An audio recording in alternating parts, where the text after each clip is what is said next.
All right. So what's up, Carl? We going live? Um, Looks like we're live. yeah, we are live. Yeah. Cheers, brother. Cheers. Woo!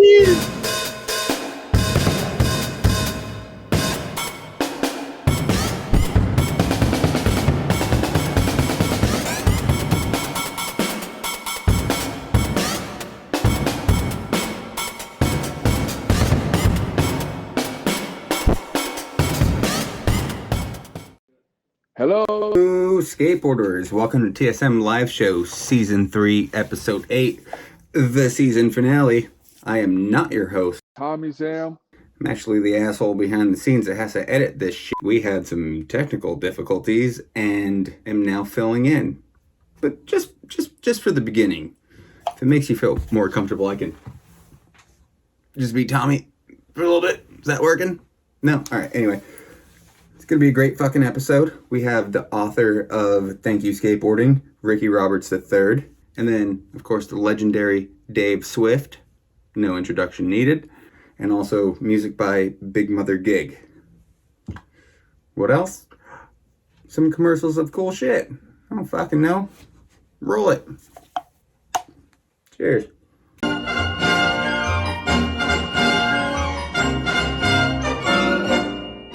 Rockstar bearing New York City's leaders in skateboard speed. And now, the #1 leaders in skateboard tools. Yes, with our new RSB tool, your board will stay in tip-top shape, always looking its best.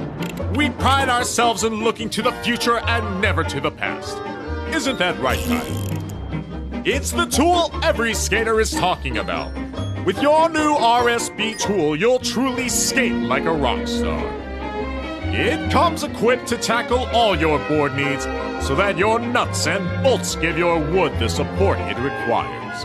With RSB, we have your ass covered. So pick up an RSB tool today and give yourself the extra boost to be one of us. A winner, a rock star, 'cause that's what we are, fool. What's up, Ricky? How you doing? Great, man. How are you doing, Tommy? Woo. I don't know, man. It's about to be 35 degrees up here in Pensacola, man. So, was it down in St. Pete? Today it's 72, 3, sunny. But I think it's getting cold this week, at least for our standards. Maybe like in the 50s or something. Woo. Yeah, it's supposed to be like down to 35 for like next 4 or 5 days here at night. Ooh, that's hard on the bones. I know. I'll send it your way. I'm gonna blow it back. Yeah, exactly. So, hey, how was the skate park today, man? You always do a Sunday session. How was it? Yeah, it was great, man. It was good times. And right before I left, Markovich just did this sick trick off one of the hips there. So, yeah, it was a good time. Sunday morning crew is a lot of fun. So, hello to all the Sunday morning crew. I always love seeing everyone and just good vibes. You know, I'm grateful. Oh, yeah, that's awesome, man. And so you ready to get into this? Yeah, man, I'm ready. I'm stoked, and thank you for having me, man. I appreciate what you do and just appreciate the opportunity to be on here. Hell yeah, homie. Well, look, tell everybody, and there's some people that already know who you are that's watching. There's some that not. Let's just break down a little bio about yourself. Tell us a little about you. Born and raised in St. Pete, Florida. Been a skateboarder for over 30 years now. Kind of one of those people that grew up in a dysfunctional household and a lot of abuse and violence. I ended up stabbed 9 times when I was 17, and just kind of like after that was a wake up for me. But skateboarding's always been that thing for me that's just that outlet to keep me pushing and keep me moving in so many areas of my life. So it's it's just grateful to have it in my life. But it's been a journey. The writing came after the stabbing. Once I was getting out of the hospital, I was really reflecting on my life and the decisions I was making, the direction it was going, and I had some pain from childhood that I was expressing a lot through violence, and just like if it wasn't skating, oftentimes I was fighting and just kind of fueling that anger and hostility. And after the stabbing, I started to write more than I was before, and just journaling all of the time. And several years after that, working through my own stuff, I ended up releasing my first book, and then just it's been an evolution journey ever since then. And thank you, Skateboarding is my 8th book. Oh hell yeah, dude! And Yeah, let's get back to when you were growing up a little bit. What was it yeah, like skateboarding? Because you grew up in St. Petersburg, Florida, right? I did. And what was Yeah. skateboarding like there when you were growing up? It's amazing, man. The St. Pete vibe, Tampa vibe, kind of Clearwater, Seminole, that sort of those boroughs, if you will. There was skateboarding was small, but in that extent it was big because we all connected in different ways. But yeah, specifically St. Pete, I got to watch some legendary shredders, and just it was always good vibes. There wasn't a lot to skate. There were no parks or anything, so we were like earlier in life when I started skating, doing random DIYs at just closed down buildings or businesses, just stacking pallets up with plywood, whatever we could figure out just to have stuff to skate. But it's Hell yeah. good times, man. It's been awesome to watch the evolution for sure. Oh yeah. And you remember your first skateboard? Yeah, my first legit board, I had someone must have given me one before that when I first started skating and fell in love with it. But my first full complete, Christmas complete, my first legit board, and it was on Christmas, but that's what we like to call it, was a Tony Hawk, the blue with red, like sort of skull. That's Tony Hawk skull. Yeah, and T-bone wheels, I think maybe Indy trucks. Dude, that's sick. Yeah, it was blue, had red grip tape, and I spent all this time cutting out designs around it. I had to have the POW logo on the top showing, Yep. so it was like, oh. So yeah, you had to put the little design there, had to make sure the logo's right there and everything. Absolutely, man. I had all crazy. I think I might have tried to make some peace signs in it or something. The grip tape. I spent some time on it. That was back in the day, you spent some time on your grip tape. It was part of putting this art piece together. Oh yeah, Creating more art with it. Yeah, I used to cut it out and put little designs, like little lines and stuff like that, and everything on it. Yeah. Now I just have one line I do down the middle, just something I like to do personally. But other than that, that's the extent of my cutting these days. And of course, cutting it out. But Yeah, my new board I had to get they didn't have Paradox grip here, so I had to get Grizzly grip. So now I use the teddy bear. That's where the nose is and the tail is. Yeah. The teddy bear is. That's where my nose is. Yeah. It's nice to have that. Oh yeah. So growing up in St. Pete, so you didn't have skate parks. You mostly skated street, and was it a lot harder to skate in St. Pete? Growing up skating in the streets, did you get harassed by rednecks, cops, stuff like that? And everything? I mean, we always got harassed. There was the percentage of times we got into some sort of confrontation when we were out skating was pretty high back then, just in general, if it was not people just driving down the road saying stuff or being out and catching weird vibes because we were skateboarders and then, needing to stand our grounds. Other than that, as far as the town that was down on Sunday, there was one or two so it's like our playground. And then during the week, there was always something that we could skate, some sort of street spot. We had random spots that we could get left alone for hours on end, even if it was just a little curb out on the end of a parking lot that we could just skate consistently. There was stuff to skate. But downtown, it was, man, Sundays down there were amazing. You just everywhere you look, you would see skateboarders in little packs just enjoying it. Downtown Tampa too for a while. Oh yeah, that's sick, dude. And then you said you grew up with some big name skaters. Who were they? I mean, I got to see some really good shredding. The Conklin brothers, Lance and Scott, got to be in on some sessions with those guys several times and seeing amazing skateboarding. Bo Turner would always be blowing my mind with stuff that he was doing that was so far ahead of what you might see, and John Montesi, he was always super cool and humble, and just seeing him skate. I wouldn't skate with him as much as I would just see him out different places, but he was always such a rad guy. Shredding, the Stewart brothers, there were all kinds of people, man.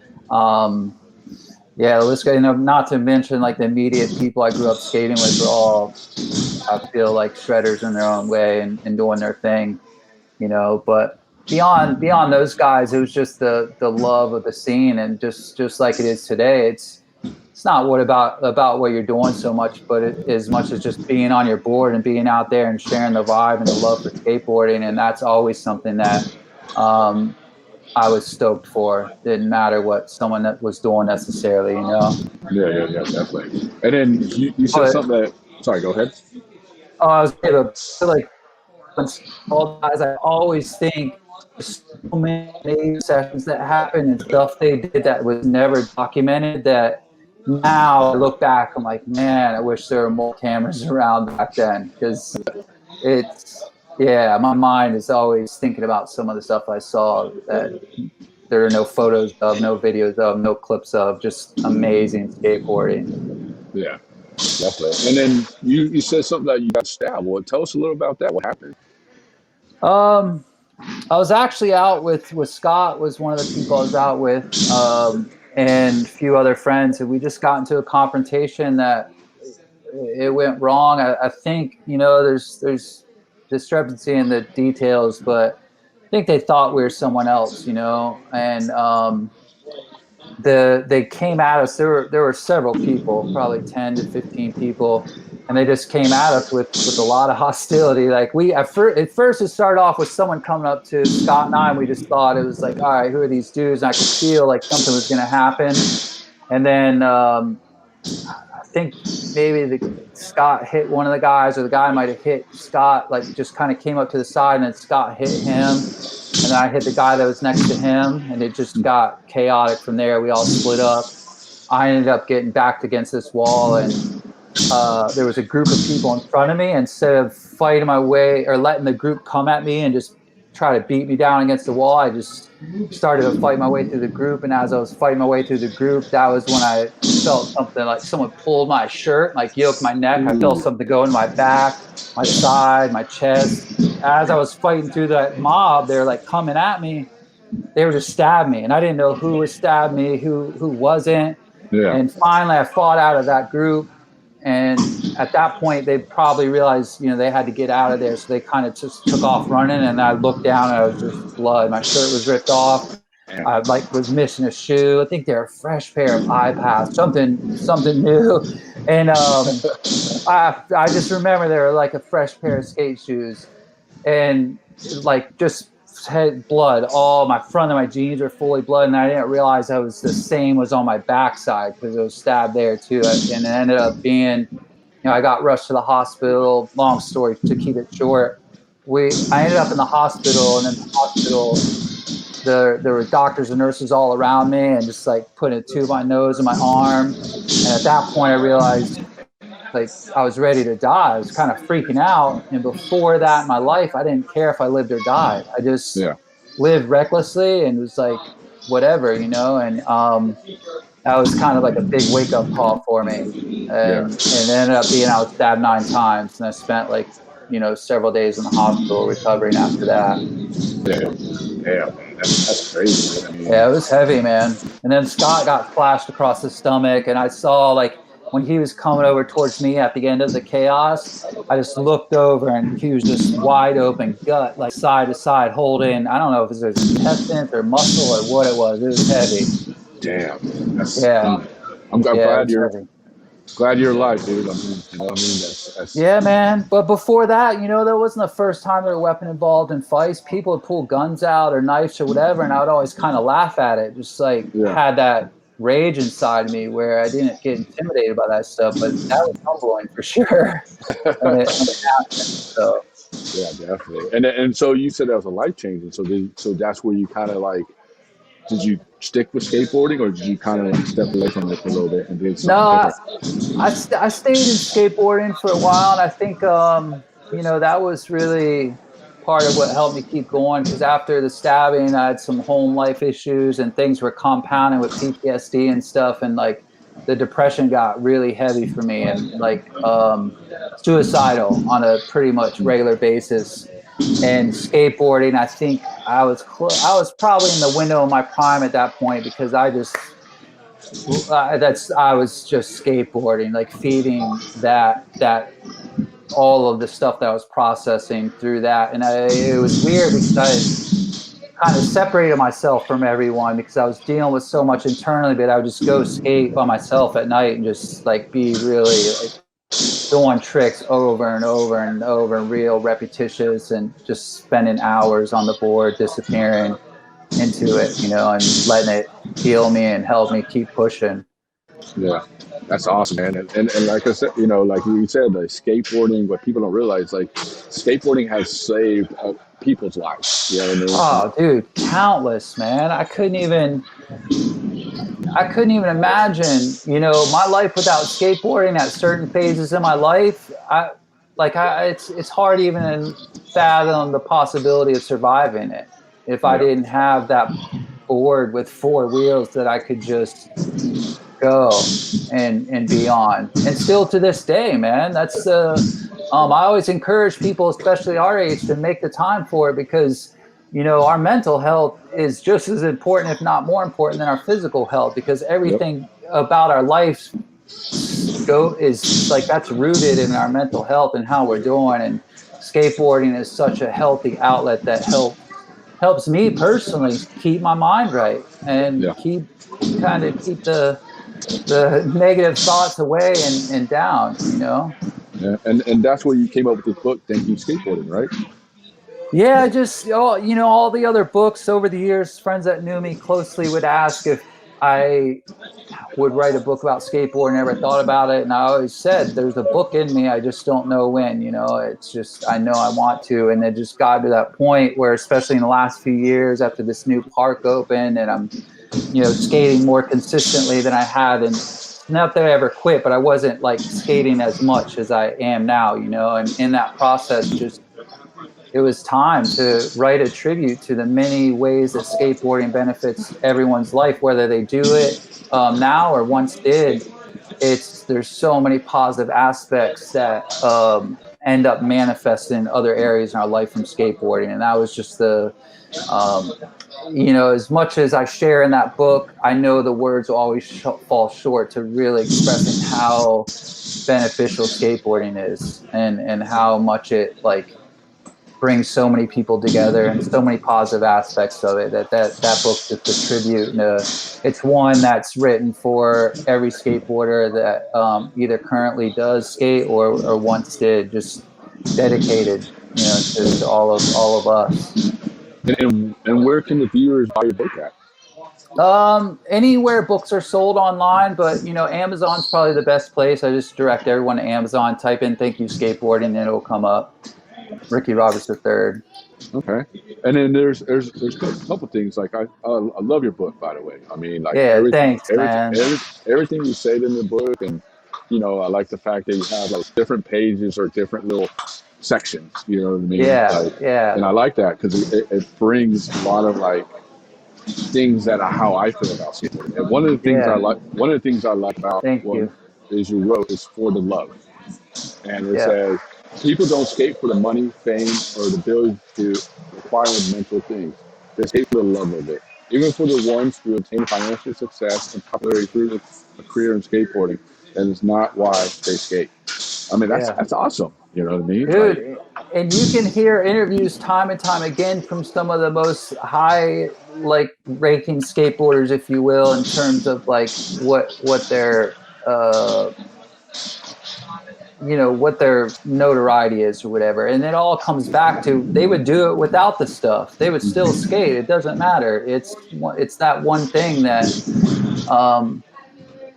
when we fall in love with skateboarding, it's a part of who we are always.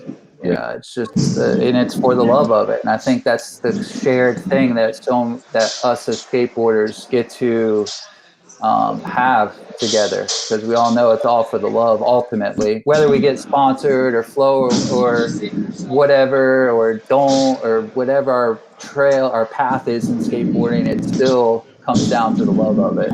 Yeah, that's true. And the question I was going to ask you is, do you feel like the love is still there with the newer generation? Because I mean, with like, you know, getting like Nike SB, the Olympics and all that coming in and changing skateboarding. Because back in the day when you and me were growing up and Dave Swift were growing up, all of us growing up, we didn't have all that stuff. You know what I mean? And now all that stuff coming in. Do you think the love is still there, or do you think it's still going the other way?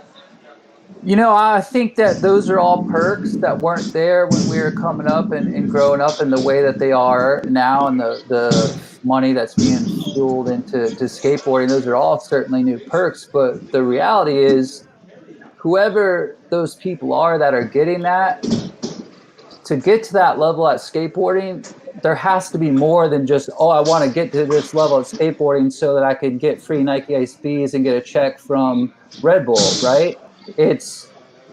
You have to love it. You have to really love skateboarding, really care for skateboarding to go through what you have to go through to get to that level. There's no, maybe some people learn faster than others, but skateboarding is a harsh thing. Yeah. And it's not an easy thing to learn. And I feel like the discipline that it takes and the ability to overcome the fears that you do through skateboarding has to be rooted in that strong love for it. Because in my mind, I can't see any other way or that people can put themselves through what they have to get to that level, if that makes sense.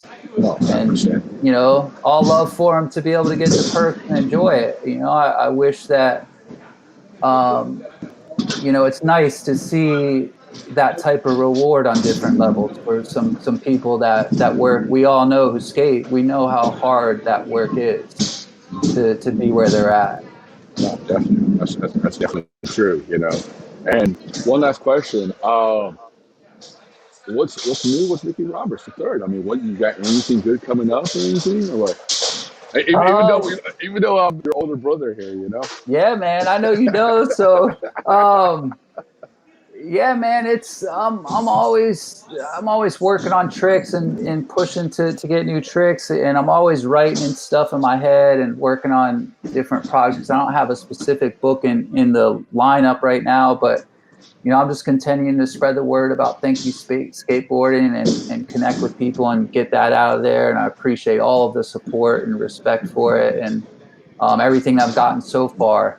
But yeah, man, it's just, I'm always trying to learn and grow. I recently had a son, and that's been transformative on so many levels, you know, so that's the real new in my life. And it's just the way my wife and I are growing and just getting and bonding through it and together over it. It's an awesome experience. But that's something that I continue to focus on and learn and grow from. It's just that steady evolution.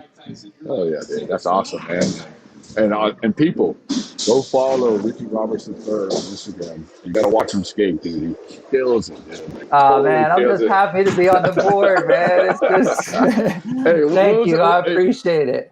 Hey, what was that trick you did? I can't remember. You did at the park. You did a hips and keg grind or a nose slide or something like that. A what? On what? What? A flat bar? Yeah, on that bank. There's that bank to ledge. You did like a ollie up to tail slide or something, or nose slide or something. I saw it on your little.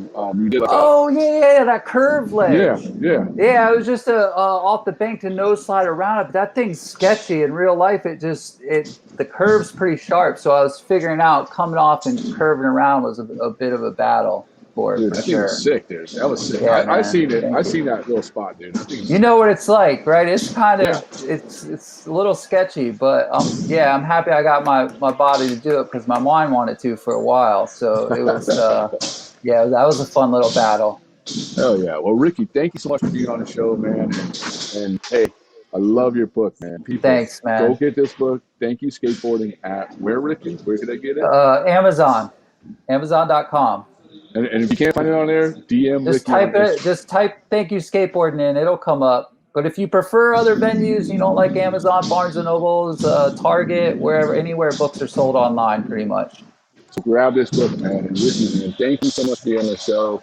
You're skateboarding. You're killing it on your skateboard, man. Thanks, man. And I love the fact that you're spreading the love out there, and that's awesome, dude. Thank you. And you're doing the same. I appreciate you having me on. And thanks for Carl working behind the scenes. I appreciate you guys. Much love for sure. Hell yeah. Well, hey, stay on, dude. So coming up right after this commercial Spicy Grip, we're going to be jamming out with Big Mother Gig. You ready to check it out, Ricky? Yeah, man. I'm stoked. Let's do it. Hell yeah. Let's do it.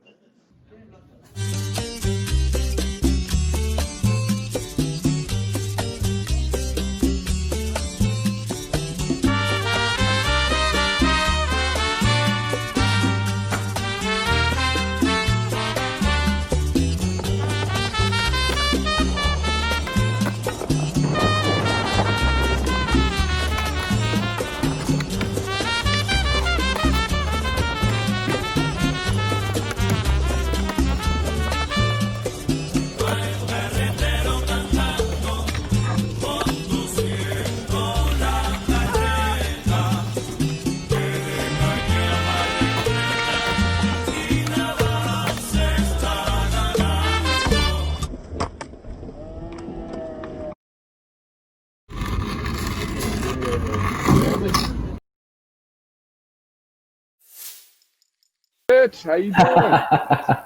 Hey, Tommie. Ooh, I love the glasses, man. Thank you. I can see my reflection on them, dude. That's awesome. That's the whole Oh, point. I want you to be able to see yourself there. there we go. I see my. Hold on. Go up a little bit. I gotta fix my beard a little bit. How you doing, brother? Good, man. Thanks for having me. Thanks for always supporting Big Mother Gig. You know, for a couple of years now, you've been getting behind the band, and we always appreciate that. So thank you for help us getting the word out about our new songs and stuff. Hell yeah, man. And I know I always get me and Carl get your invites all the time, but they took whenever you guys come out to LA or San Diego area, but we always miss each other. So I was like, dude, I gotta get you guys on the show. Yeah, I know we've tried a few times, so finally making it happen. Hell yeah, dude. In person now. Yeah.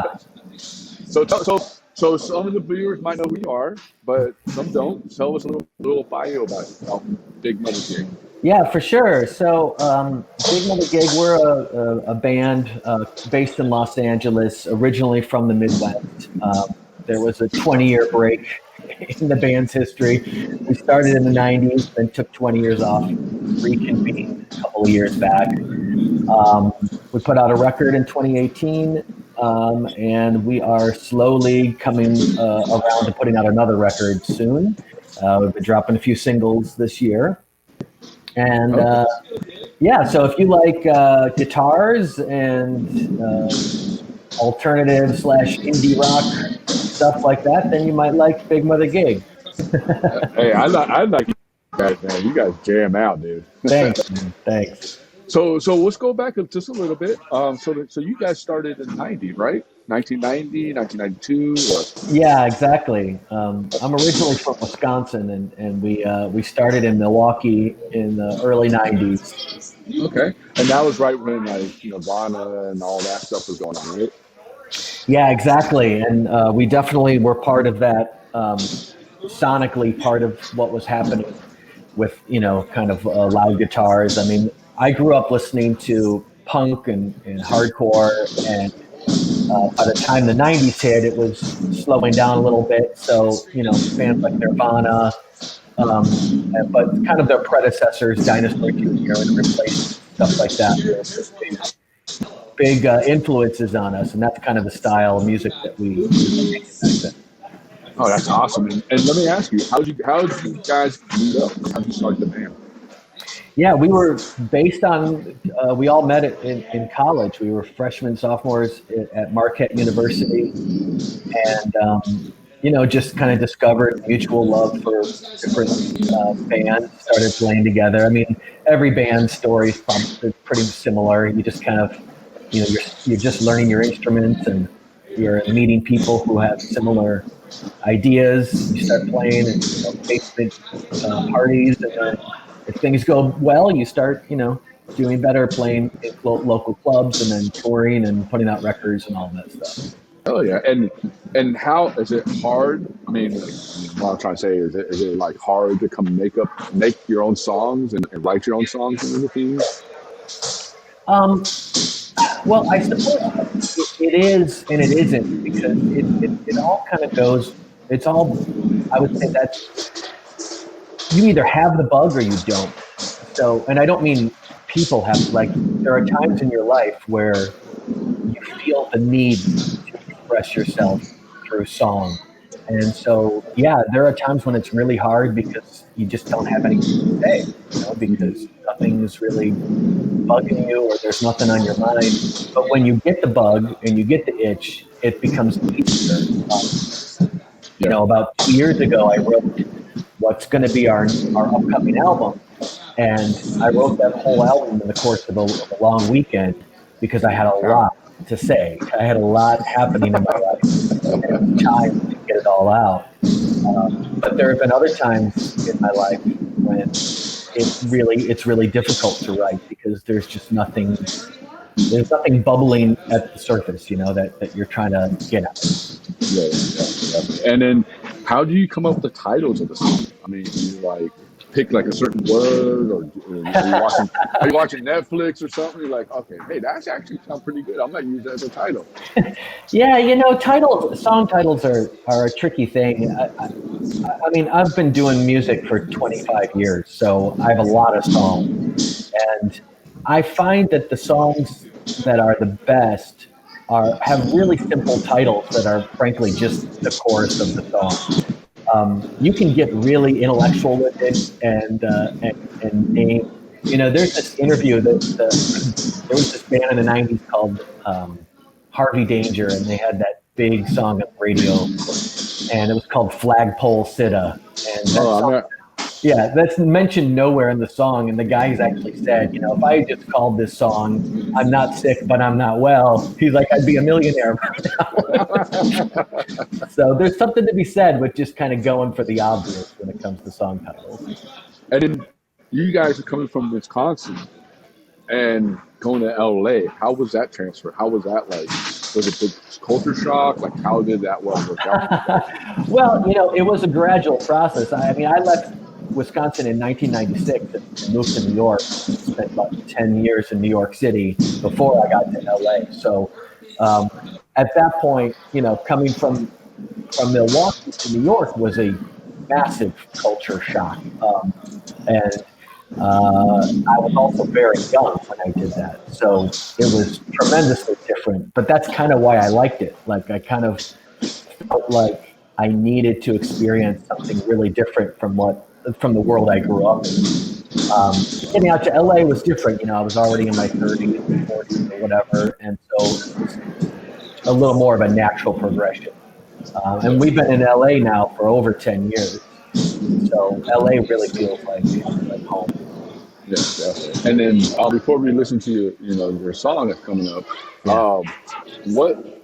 what I was thinking, I just lost track on what I was going to say. But what did you feel like it was hard to make it out of Wisconsin?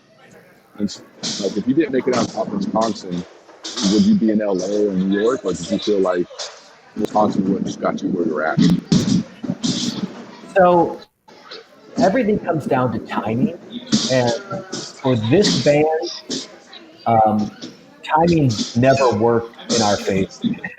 And so we started in '92. We played our last show in 1996 because I decided I was done with Wisconsin. I moved to New York. I had a whole different pathway of music there. But what's really interesting is that in 1997, in Milwaukee, suddenly it became like a hotbed for music. And you had essentially the whole emo movement as we know it came out of Milwaukee with bands like The Promise Ring and Braid and all of those guys who, we were kind of hanging out with them in their earlier bands, and we knew those guys, and I really felt like, I remember saying to the band at the time, like, we got to get out of Milwaukee. No Milwaukee band gets a record deal. And then a year after I left, something like 15 Milwaukee bands got record deals. You're like, oh shit, man, what the hell happened? I mean, if you really dig into the course of my music career, you'll find one strategic error after another. But that's okay. I'm happy with who I am. I'm 47 years old. I'm still Hold on, you're 47? I am. Dude, you don't even look 47. I'm not hitting on you. I'm just telling you, you don't look like it, They say in music, don't ever tell them how old you are because you're supposed to be young. But I'm like, whatever, man. Like, I'm done trying to pretend, to be something I'm not. So I'm 47 years old. I'm a child of the 70s. I listened to, 7 Seconds in 1985. Like, I'm old. And I'm happy. So. Hey, cheers, brother. There you cheers. Go. Well, cool. Well, tell us about the song that we're about to listen to. Yeah, I think you're going to play 20 Miles, right? Yes. So when I told you I had that long weekend, so one of the things that you sort of realize as you grow up and you have a kid, and it's interesting hearing Ricky talk about this too. Like, once you become a dad, you start looking at your life choices. And I came to the hard realization that I was addicted to alcohol. And so I went through the process of getting sober. And all of that, part of that process was dealing with the reasons I struggled with sobriety. So that long weekend was being almost a mental health exercise of like writing songs about my addiction and getting sober. So 20 Miles was one of the songs that I wrote that weekend. And it's all about, I think, in our culture today, it's hard to recognize if you have a problem with addiction because we always imagine alcoholics, lose their jobs, their wife leaves them, everyone, you hit quote unquote rock bottom. And I think the truth is a lot of addicts don't hit rock bottom. They're able to keep it going enough where they think they don't have a problem. So that's what 20 Miles is all about. It's about being on the road to rock bottom and recognizing that if you don't make a change, you're going to hit it. Oh, yeah, dude. Well, you ready to listen to it? Yeah. Fire up. World, it's Big Mother Gig, dude. Hey, we're Big Mother Gig. This song is called 20 Miles.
Thanks. That's 20 Miles by Big Mother Gig. But hey, I didn't know I Carl, was here. Carl, I think you got the wrong person on. Oh, damn it. Where shall I go? Hold on. You're next after Rick, after Big Brother All right. Gig.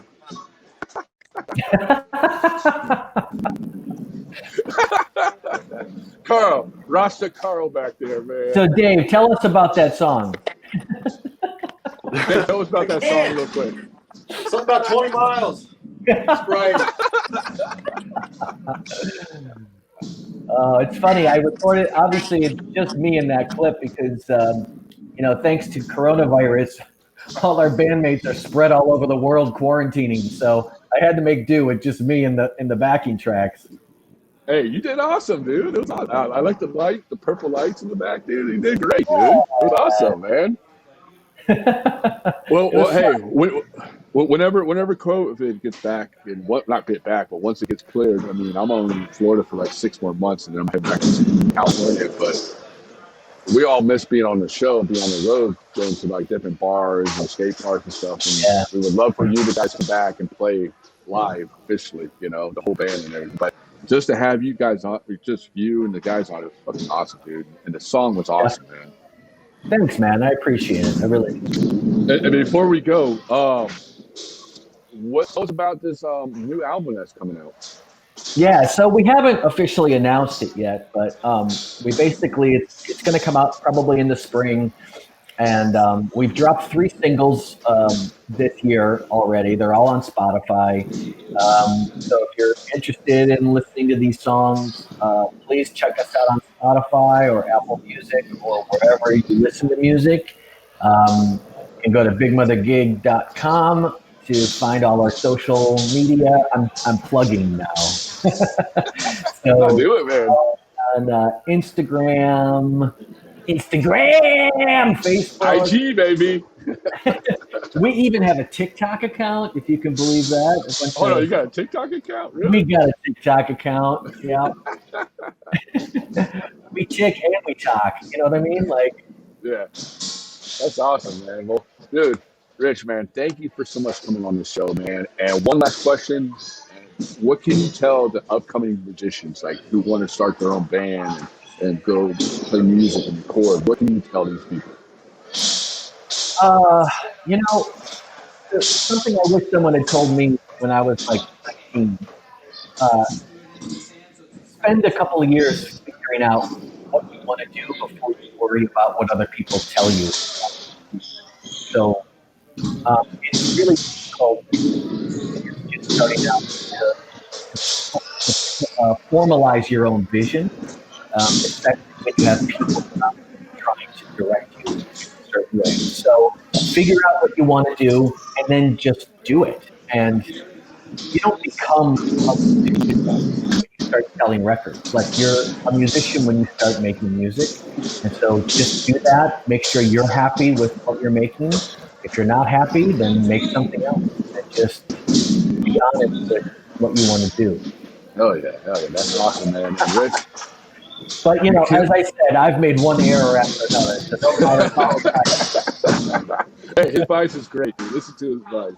But hey, people, go download, go listen to Mother Gigs singles on Spotify. Download all their albums, man. These guys fucking rock, man. And Rich, man, thank you so much for being on the show, man. And you killed it. And I can't wait till the album comes out in spring, dude. Thanks, Tommy. I really appreciate it. I really do. Well, right after this SpeedLab commercial, we're going to sit down with legendary photographer Dave Swift. You ready to check him out? I sure am.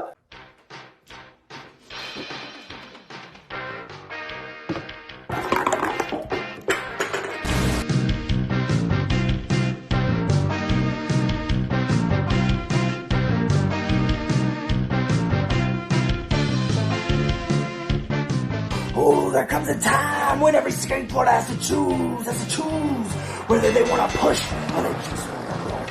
And I'll tell you got your fire spitters, you got those that are just rolling on their dusty old bones. They'll try to sell you on a formula for parks, for streets, for ramps, for roads. No. Formulas 2, 4, 6, and 10. Oh, I'm here to tell you there's one formula, baby, one. And that's the SpeedLab Championship formula. Yeah. Available now. Is this it this time? You. Oh, I can hear you now. There you go. I don't know what you did. What? Wasn't me. Hey, we'll blame it on Carl, man. That's a good idea. He's probably drinking that Goldschlager again. Oh no, he's smoking that split. That's what he's doing. Hold on. Not surprised. Hell yeah. How you doing, dude? I'm pretty good. Just How's hanging everything out at going home out? on a Sunday, getting ready to drive How's to LA. everything? Oh shit. How's everything going in California? It's warm.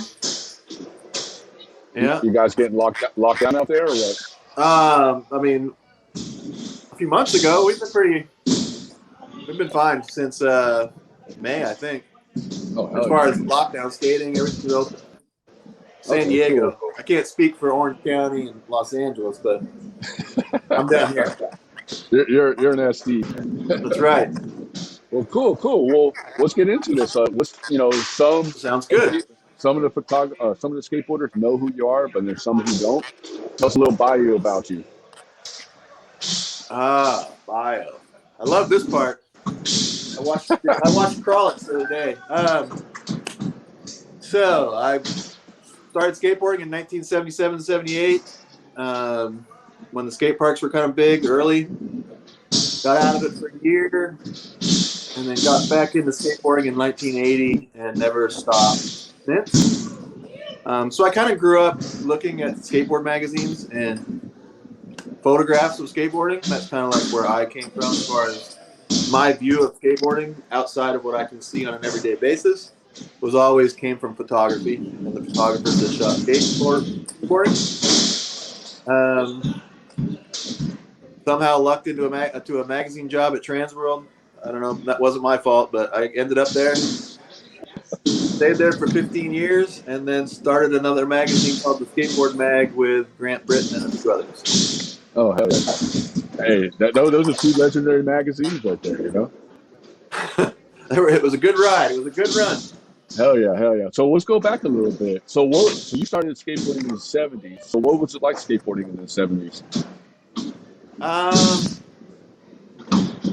Everything was new, you know, like skateboarding was, there was older kids than me that were good at skateboarding. They did handstands and that was like, whoa, a handstand. I was a little later than that, but I did see it. Like skate parks were kind of like just popping up, like Carlsbad Skate Park. And so that was where I really kind of found a love for skateboarding, like on smooth concrete. Mm-hmm. And just friends of mine in middle school, they did it, so I went with them, and I don't know, just fell in love with it. But I had a skateboard stolen in summer of '78, and couldn't afford another one, so I kind of went a different route for a year and a half. And did you remember what skateboard that your first skateboard was? Do I remember? Yeah, do you remember your first skateboard? It was a Santa Cruz slalom deck. Okay. Because that was the only skateboard that they had. I bought it from a guy had a shop in his garage, and he was low on stock, so I got a board, that board, some trucks, some Bennett trucks, and 4 wheels. The front ones were different than the back ones. Oh, really? Yeah. I just wanted a skateboard that bad that day that I just cleaned him out of his inventory. You're like, hey, you know what? I don't care what it looks like. Just give me whatever. Yeah, this should work, right? Yeah. Yeah. That's awesome, man. And then, so then you start getting older, like middle school, high school, and then you get still stuck with skateboarding then, or did you get into something different? Like I said, I took it like after 8th grade. I didn't skate in my 9th grade year, just because I didn't have a skateboard. I kind of started hanging out with different kids. And then in 10th grade, I met a kid that I actually still kind of skateboard with. And he was riding a skateboard. I thought, wow, that's cool. Where do you ride this thing? And he would just tell me, like, he has a ditch in his backyard, blah, blah, blah. And we just kind of started skating as much as we could together. And that's when I found the Del Mar Skate Ranch. This guy right here. We used to take the bus down there, which was like 20 miles, about a half hour on the bus. Like as much as we could, like every day that we're off school, or I would go after school every day, get home at 7 at night. I don't know, for 8 years I just was there all the time. Oh yeah. And so, you know, we did an interview last season finale with Grant Britton, and he was talking about the ranch and everything. What was it like for you growing up at the ranch? What was it like for me? Yeah. I mean, it was awesome. There was like nobody ever there, like except for the 6 to 8 people that skated there all the time. You know, so you could go there. I could go there after school, get there at 3:30, and there might be 2 people in the whole park. Really? That's awesome. Yeah, and those 2 people could be Billy Ruff and Tony Hawk, or my friend Owen that skated there all the time. All the people that skated there were kind of like pretty good at skateboarding. You know, better than me because I was still kind of learning in 81, 80. But it helped me to kind of like see what they were doing and just learn straight from them. You know, and then if anybody skated from LA, because by this time there was only 2 skate parks, they would come down to Del Mar weekly, like Neil Blender, Lance Mountain, whoever would come down. And so we'd see all the best guys. That's awesome. That's awesome. And is that where you met Grant at the ranch, or? Yeah, he was working in the pro shop, skate park, whatever. He was the one that you give your money to skate for the day. Oh, really? I got kicked out for not paying a couple times, but that's a whole other story. That's a whole different story. Yeah, people, we had to pay to skate once upon a time. Oh man, that's horrible, man. Yeah. I never paid for skate. I always jump the fence. But the way it should be. Once you learn. Exactly. So when did you pick up a camera? So in 1989, well, yeah, January '89, I got the job at Transworld. Just by luck. I mean, I was kind of at the end of my rope as far as employment goes. When I was working a coffee shop. I'd just gone to Europe for a couple months and skated the whole time. My parents were kind of like, "You need to get something going on." I was 20. And so I just kind of heard that somebody was quitting at Transworld, and I sent a resume in there to be a writer, to write stories or whatever, and interviewed with the guy that was the editor. He ended up giving me the job, and I spent 3 months transcribing interviews and editing the magazine, just doing kind of like menial around the office stuff in the editorial department. Learning how to use a computer because I never used a computer before at that time. This is 1989, and so I was kind of, I interviewed Steve Alba, I interviewed Jason Jesse, I interviewed Tom Verholstein this time. I used to travel to do those interviews with a guy named Otis Bartholomew, who was a photographer at the time. So me and him would travel, and I flew to Georgia to interview Tom Verholstein. And by this time, I was like, it's hard to be in the office and write about skateboarding or do anything with skateboarding. So I just asked Grant if I could borrow one of his old cameras, and that was what kind of like got me into it. That's awesome, man. And yeah. And so you did interviews with Jesse and all those guys. You got any good stories about them? Yeah. I mean, I know you got stories, but what's a good memory that sticks to your head? Well, I mean, the Steve Alba one kind of sticks in my head just because it was the first thing I really had to do. And Steve, he's a few years older than me, and he was one of the guys, the pro skateboarders that I looked up to in the late 70s, like before I kind of stopped skating. Like he was like the top skater, this and that. But by the time I started skating again, he wasn't really around. So this is 81, 82, 83, 84. Like he wasn't one of the pros that was skating at the time. And then he kind of like got back into the professional skateboard scene about 84 maybe. So I'd always looked up to him. So for me to have to go and interview him was just like, I just felt like it was like interviewing my dad or something. Like, he felt like he was that much older than me, even though he was only a couple years older. So we went up and skated the pipeline. It was like right after the close, but they gave us a session. So Grant took photos, and then we went to Steve's house, and he just played guitar while I interviewed him. And I was just super nervous. And I mean, I still have the tape from it and everything. It's like really? 3 hours or something, Like, that's me just sitting there talking to him and sweating and like, ugh. It was nerve-wracking, but we pulled it off. That's I read awesome. it. Like, I'll look at that magazine. I'll be like, what was I thinking? You know, like it was different times. Do you remember the questions that you asked him? I can't. I mean, they were all kind of generic. You know, it was Transworld, so it was definitely couldn't be too in depth when it came to like the way people were. You know, do you smoke pot? No, that wasn't in there. But you know, it's just basic skateboard knowledge, like all this, like talking about the '70s stuff that I wanted to know. That was kind of how my interview tactic on that one. And he would just tell these super long stories about Badlands and growing up by the pipeline, and you know, stuff that I thought was interesting. Yeah, definitely. That's pretty sick, dude. Like, to know that, you know, coming from, you know, from not being part of skateboarding, but then also now you're working for the industry and you're stepping in there, like interviewing big name pros and stuff like that. Everything. That's pretty awesome. Yeah. And then do you remember, like, when you first took your photo, did you have mistakes? Did you have to learn from other people or what? Lots of mistakes. And Grant wasn't the type that would just tell you exactly what you did wrong. He would be pretty cryptic about it. Like, I remember specifically that having this proof sheet of photos that I shot at McGill Skate Park. And like Kevin Staub, I think it was a photo of Kevin Staub I thought was really good. Like, oh, look.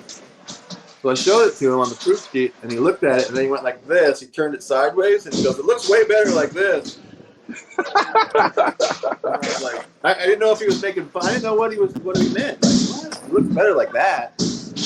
And so I just sat on it for like a couple of days, like, why is he talking? Why? And then I realized that it was about the horizon. You know, I would shoot, and I wasn't paying attention to, you know, the way the world is, like, not tilted like this.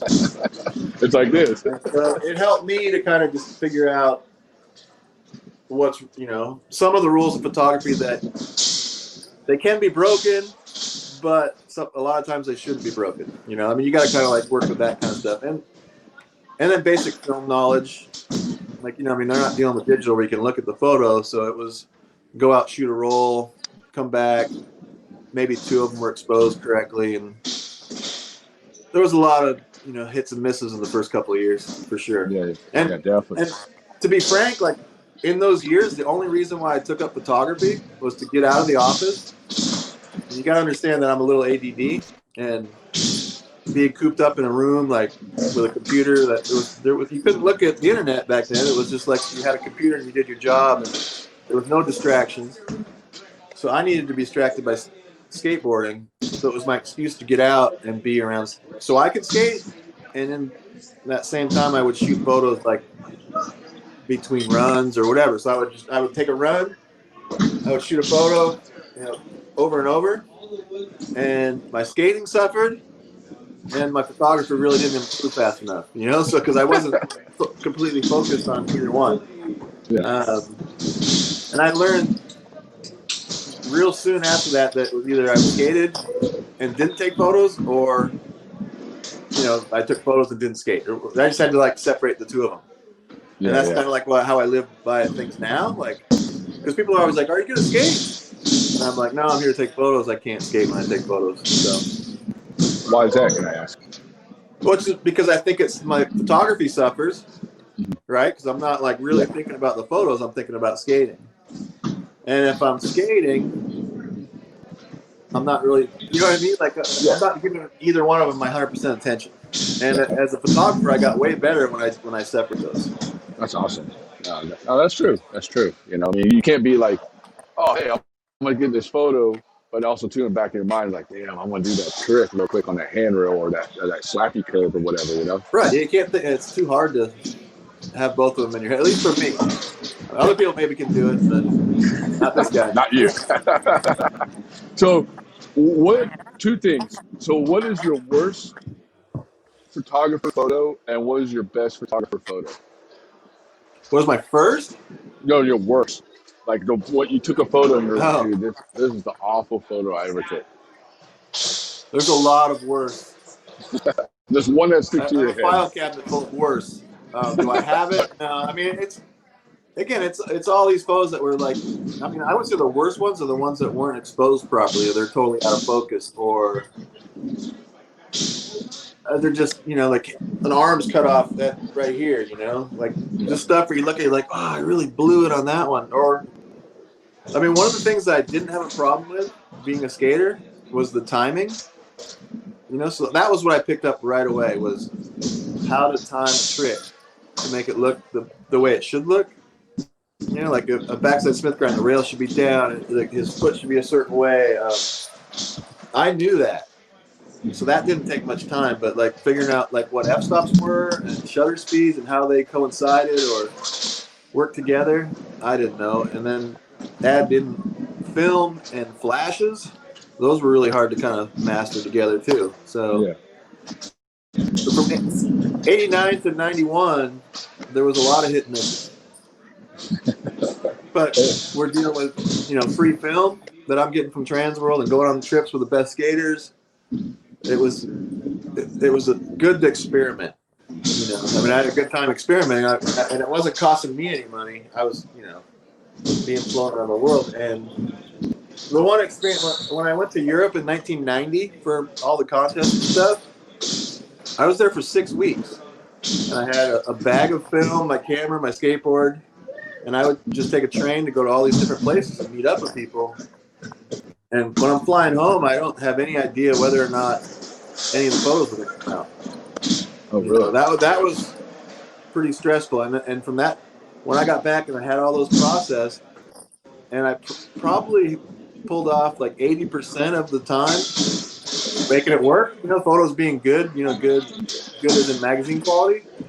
From that point on, I kind of knew I could do it, you know? Yeah. Before that, again, it was definitely hit and miss. And what was your favorite photo that you ever took?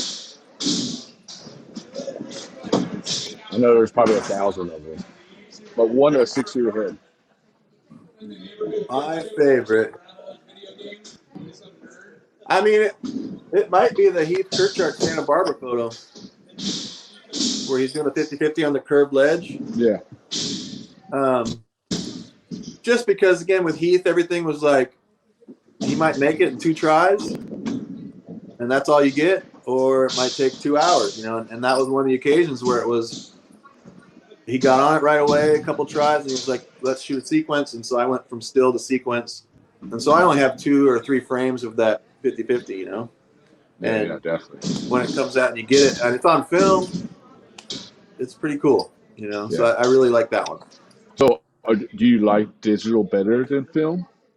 I've gotten to be a better photographer with digital. Okay. And if I could explain that, it's, you know, with film, like, you get those few tries, and, you know, in your head, you got to make sure that the skater kind of got into a trick right, but you can't look at it, and you got to hope that you exposed it right. Mm-hmm. So you didn't take a lot of risk when it came to composing photos. You know, I would go with fisheye first, and then I would try to use like a zoom lens, like a 200 millimeter lens, and maybe compose something with that. But there wouldn't be a lot of like, oh, maybe you could look a little bit better if it was like this. And so with digital, you can just look at it right away and go, you can see what your mistakes are, where your light's wrong, if you could change it up, or I got this photo this way, I'm moving to this, you know? So it gives you a lot more ability to change everything around and make a lot of different photographs. Yeah, definitely. And then plus you don't have to sit in a dark room waiting for the photo to get made. Yeah, I didn't really have to do that. I did it a few times, and it burned my hands.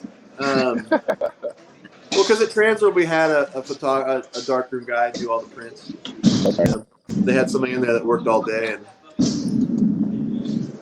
I wanted to do it, but then when I burned my hands, I was like, I can't really do it. Because the darkroom's cool to see that thing, you know, see a photograph come out of nothing. But again, I was more of I like color photography. Okay. That might be bad for people, but no, I mean, I've always liked the way color photos look. You know, from when I looked at Skateboarder magazine in the late 70s, like they always had color photos, and they always had the best color photos, and that always popped out in my head. Yeah, definitely. No, I agree with you. Because black and white, it's cool, but I'd rather see color because I like to see like horizon and just like you could see the picture and the wheels and everything, you know. Yeah, and you can imagine that's how it looked. That's and then when you go there, you're like, oh, it didn't look like that. Yeah. And But so no. now, like, I still like film, and I still shoot film. I probably actually like film better now because I know what I'm doing more. You know, but I shoot probably 90% digital. Okay. Just because that's what clients want. Yeah. And then, who was your favorite person to shoot photos of? There's probably 1,000 of those ones, but the one that sticks to your head. Definitely Heath. Definitely Heath. Definitely Heath Pritchard. Why is that? Because he's always doing something that was way ahead of what other people were doing, I felt. You know, like he was always getting gnarly. It was always going to be something really good. He was going to pound himself into the ground until he made it, or he'd go home just beat. I feel like at the time he was underappreciated.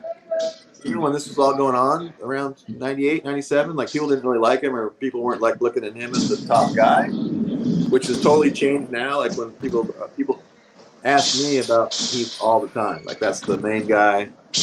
What was it like shooting with Heath? Like whoa, people didn't care back when it was actually going on. There was much. Yeah. And the other one would be Tom Penny. Oh yeah, legend. Another legend. You know, Tom in his heyday was pretty magical. Yes. Oh my god. There wasn't a lot of communication, you know. It was just like he'd start skating and you'd have to be ready. And something would happen cool and he might be gone. And You're like, oh, like, whoa, where'd he go?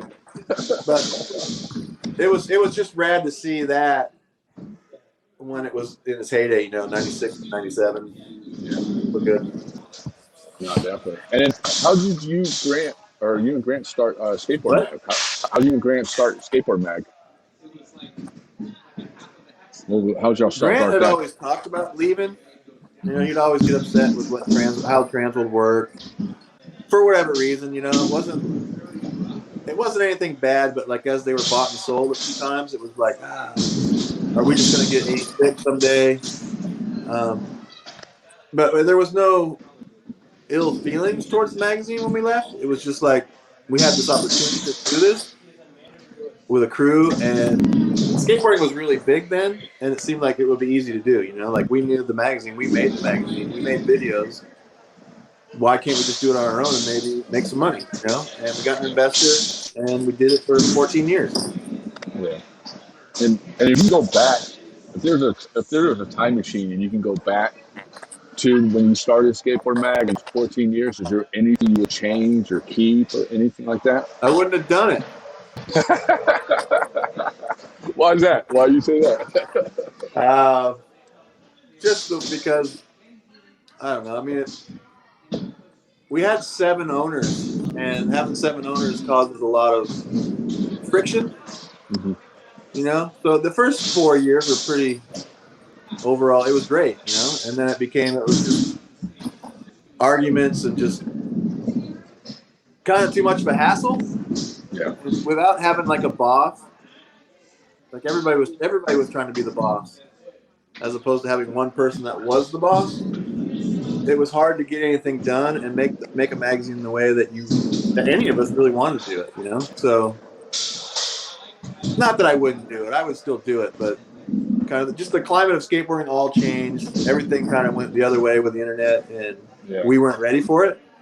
And the money, you know, we didn't have money to invest in websites, all the stuff that people do now, which is what we should have done when we had money. So that's what I would have done different. I would have saved some of the money and invested it back into the magazine so that we could have been still going today. Yeah.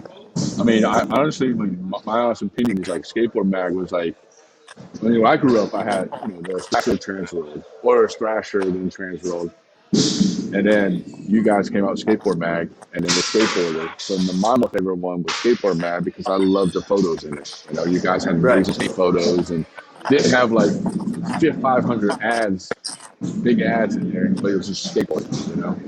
Yeah. That was what we did it for, you know. I mean, that was, again, if I was to say the one bad thing about Transworld was when we were doing those 450-page magazines, there might have been 30 ads that weren't even skateboarding, you know? Yeah.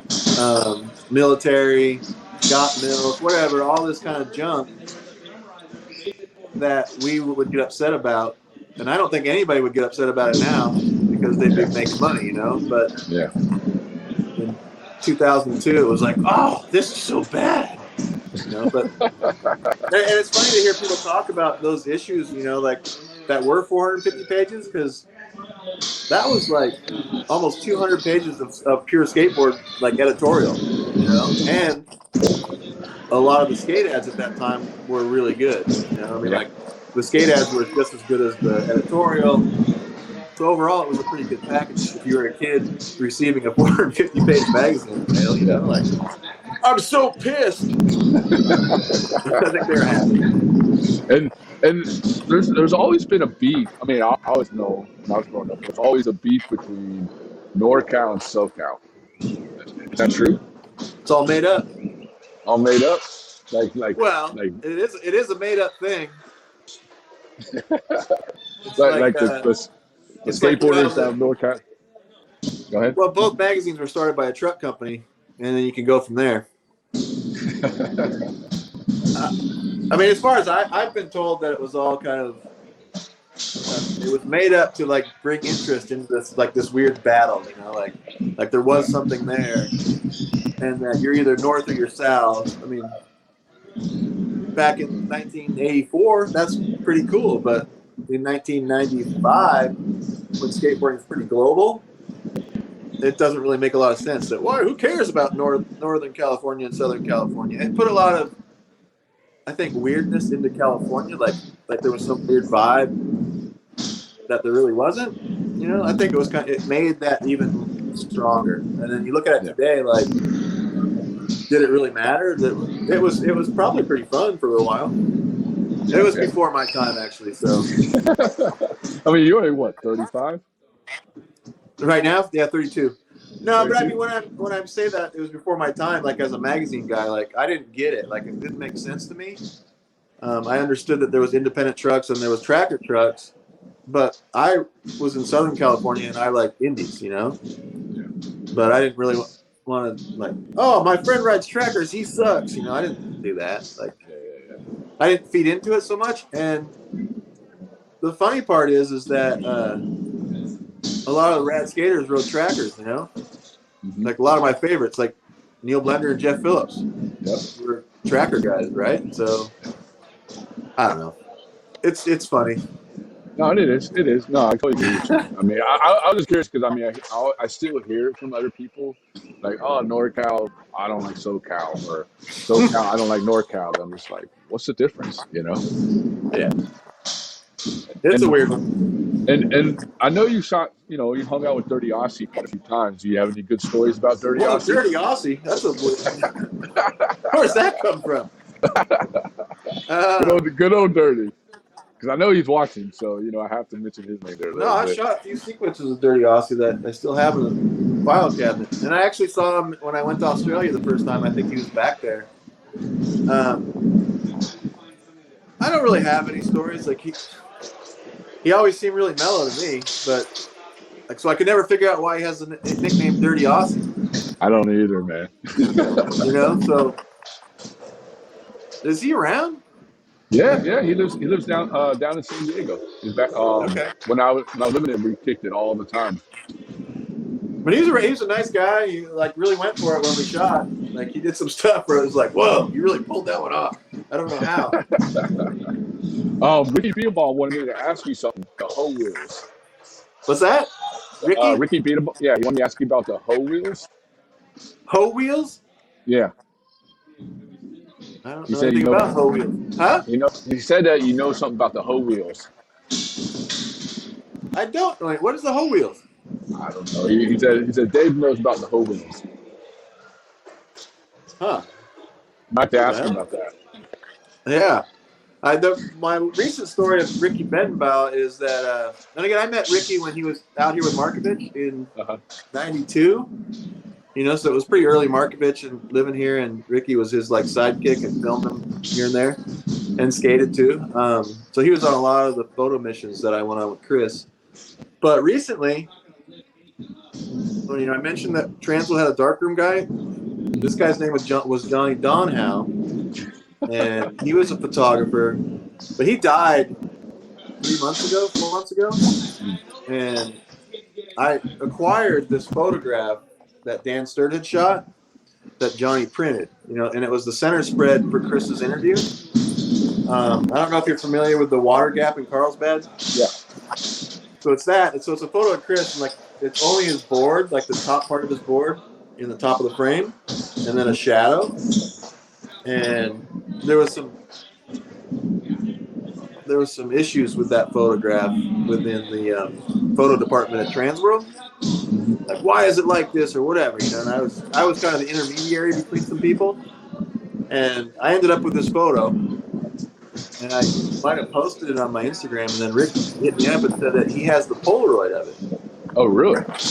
So that means Ricky was there when it was shot, and he had the Polaroid where the Polaroid is, you can see the whole board and everything in the photo. So it was like, oh, wow. Yeah. But Dan used 2 different cameras when he shot that. And, Dan's thing was like, I shot it like this on purpose. And that was kind of a big deal.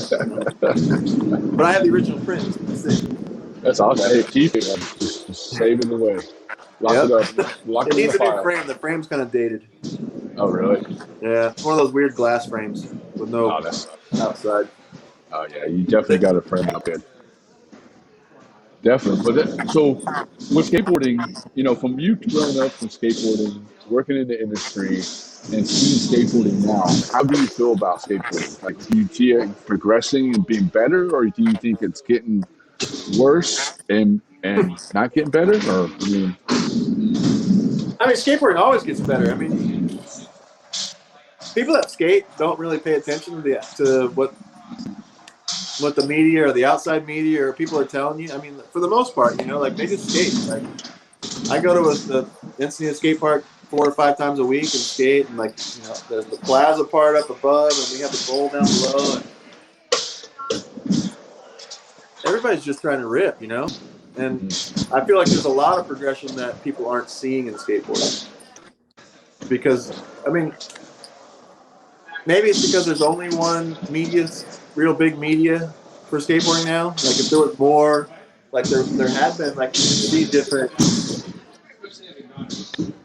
people that you don't normally see, whether they're in magazines or, there'd be more focus on other people. Like other people would have more of a chance. And I think that would progress skateboarding. But there's gnarly people in skateboarding right now. And, you see a Jamie Foy or, Elijah Carroll or any of those dudes. And then even Louis Lopez, all those guys, like they're just killing, like to the point where you're just like, yeah, skateboarding's really progressing.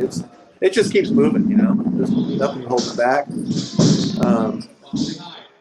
But the mainstream doesn't get it, which I like. I don't want the mainstream to get it. Yeah. That was the best thing about the '90s. Like nobody paid attention to skateboarding that wasn't a skateboarder. In '95, you wouldn't have some random come up to you and ask you about who Tony Hawk is, because the X Games hadn't happened yet. And skateboarders were the only ones that knew. Yep. And it was a beautiful thing to have, like, in our hands. And, it's all out there now. And, like, it's just,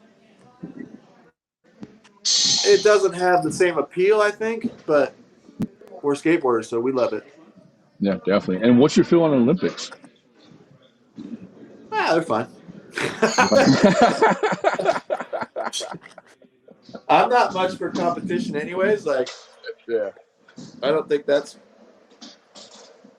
what skateboarding is. But there's other sports in the Olympics that are, stupider. It'll be interesting just to see how it looks on that scale, And for the guys that are doing it, again, they have the right dudes. They're doing it. Whether it's the tranny guys or the street guys, they're all the best at what they do. They're just not necessarily the guys that we would be seeing as the people that we look up to in skateboarding. Like the way that they are, their personalities or whatever aren't fully engaged in skateboarding. They're different kind of. They might have a different a jockey kind of thing going on. Yeah, no, But I guess at that level, you got to be that way. Yeah, definitely. Do you think Olympics is going to help skateboarding, or do you think it's going to be more mainstream that's going to ruin it? Mainstream hasn't ruined it already. I think we're fine.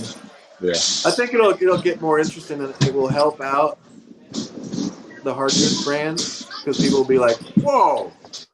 They'll just start buying that kind of stuff and make that stuff. Make those companies actually be a bigger part of skateboarding again. Right now, that when people think of skateboarding, they might think of Monster Energy or Red Bull or Nike and whatever, and those things aren't really skateboarding. Like when I saw a kid.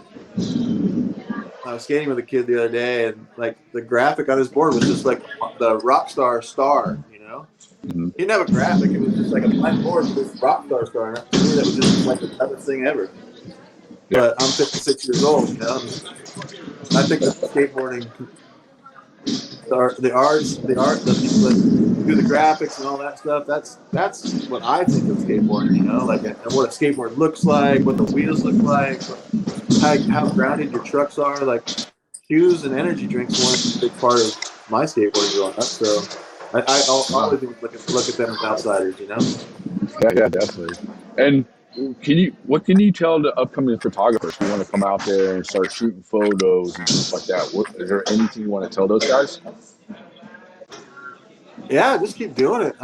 It's fun, enjoy it. Like, always try to progress your photography. And I always tell kids to come up and ask me about, what do you think of this? And, and not be mean, like just be like, well, it's good. Kind of the same way that Grant would try to help me. He wasn't really like saying exactly what was wrong or do this. It's like, you could do this better, or like this differently, try a flash, or, get closer, but without like showing them exactly what to do.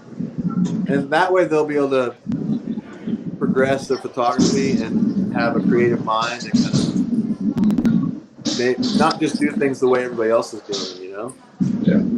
Because there was a time when everybody had Hasselblad cameras or Hasselblad fisheye. And everybody's, to me, as good as those cameras were, it just made the fisheye was overused, and everybody's photos were kind of lit the same, they looked the same. And it was good to see. Again, if digital brought anything to skateboarding, it was like that ability to challenge yourself or just to make things look different, Yeah. No, that's awesome. And one last question: what's coming up with you? I mean, do you got anything working on? Like, are we going to see a Grant and Dave new skateboard magazine coming out or anything? What? Probably not a Grant and Dave, but. I'd love to do another magazine. I mean, it's kind of like I still shoot for fun, like with the dudes around here that are up and coming guys. Like I don't really go out with any of the top skaters anymore. Like what you would think of as like like a Heath Kirchhoff from when I was really in it. I mean, I would like to, and I can if I'm shooting for a company like Red Bull, or if I'm doing that, then I will have those opportunities. But not working for a magazine makes it hard for me to call somebody. Hey, you want to go down a 22 stair handrail? Like my Instagram? Like that just seems stupid, Oh. So, I work for a shoe company called Cariuma from Brazil. So I do stuff for them. I do a lot of stuff for ProTech helmets. So I did a lot of their images. And then that gives me the opportunity to go on trips. Like I did a Northwest trip with Liam Pace and Gavin Botker and Jesse from Seattle, Water. So I get to do that stuff, and that's cool. And I shoot a lot of backyard pool stuff because those guys aren't really stressing out about where their photos go, and it allows me to be me, and I get enough ads and stuff like that I get some money. But I would like to do a magazine because I think skateboarding needs a magazine that kind of, and again, a magazine is more of a media company which does more than just print, but to show the different scenes in skateboarding, not just to be about all the pros, or who's the most popular. It should be about those skateboarding scenes or different kinds of skateboarding or the creative parts of skateboarding that we're not really getting right now. Mm-hmm. we're just being fed like it's all gnarly. And here's the video parts. Like that's cool, but there's a lot more to do with skateboarding than just that. Yeah. No, definitely. I would love to see a magazine from you, man. That'd be so awesome. I know me, Carl, and the rest of the skateboard world will be promoting it and supporting you like 100%. Well, right on. Well, cool. Well, Dave, thank you so much for coming on the show. Thank you for what you have done for skateboarding, photography, giving so much for us as kids and upcoming kids to see what beautiful capture that you got, man. I just want to say thank you so much for what you have done. Right on. Thanks for giving me the opportunity. Oh, yeah. All right. Well, cool. Well, thanks for coming on. I want to thank you, Dave, Big Brother Gig, Ricky Roberts III. I want to thank all you guys for coming on the show. I'd like to thank the sponsors, Keen Ranch, Lowell Farms, Lakai. List goes on and on. If I forgot you, I apologize. But this is it. Season 3 is done. All right. See you guys. Season 4, brothers. Peace. Thank you. Thank you. Once again, we are Big Mother Gig. This song is called Past the Sun.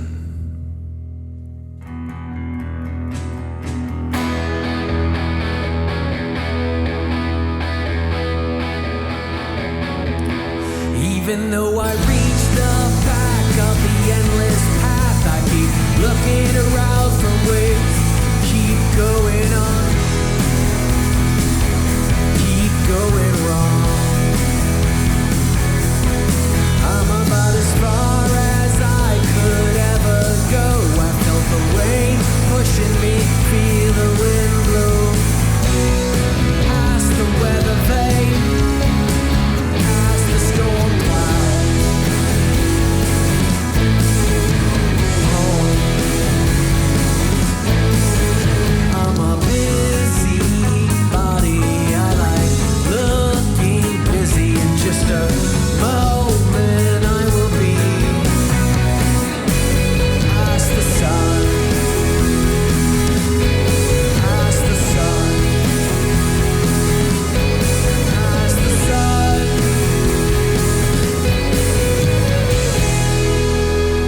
I found myself floating around in space. I keep looking for a rocket to another place,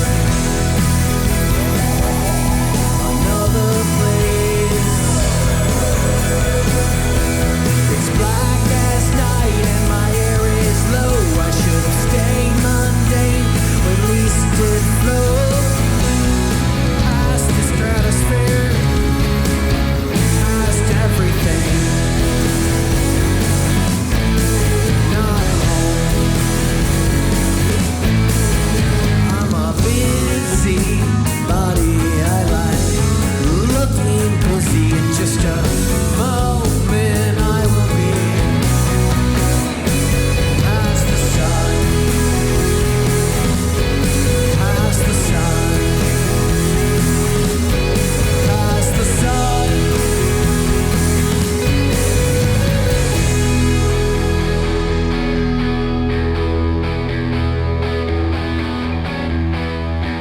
When I reached the end of the universe, it didn't help, made me feel worse, much worse. Got about as far as I could ever go.